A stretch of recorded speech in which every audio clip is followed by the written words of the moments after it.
Hello అందరికీ, ఈరోజు simple and టేస్టీగా ఇంట్లో ఉండే వాటితో వంకాయ టమాటా కర్రీ చేద్దాం పదండి. ఫస్ట్ ఒక కళాయి తీసుకొని 3 టేబుల్ స్పూన్ ఆయిల్ వేసుకుందాం. ఆయిల్ హీట్ అయిన తర్వాత తాలింపు గింజలు, సన్నగా కట్ చేసి పెట్టుకున్న ఆనియన్స్, అలాగే పచ్చిమిరపకాయలు వేసుకుందాము. ఇప్పుడు వీటిని ఫ్రై చేసుకుందాం. ఇలాగా ఫ్రై అయిన తర్వాత కొద్దిగా కరివేపాకు, 1 టీ స్పూన్ అల్లం వెల్లుల్లి పేస్ట్ వేసి ఒకసారి కలుపుకుందాము.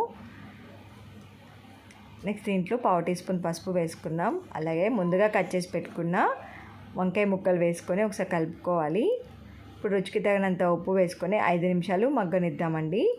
ఇలాగా 5 నిమిషాల తర్వాత చూడండి వంకాయ ముక్కలు అనేవి మగ్గిపోయాయి.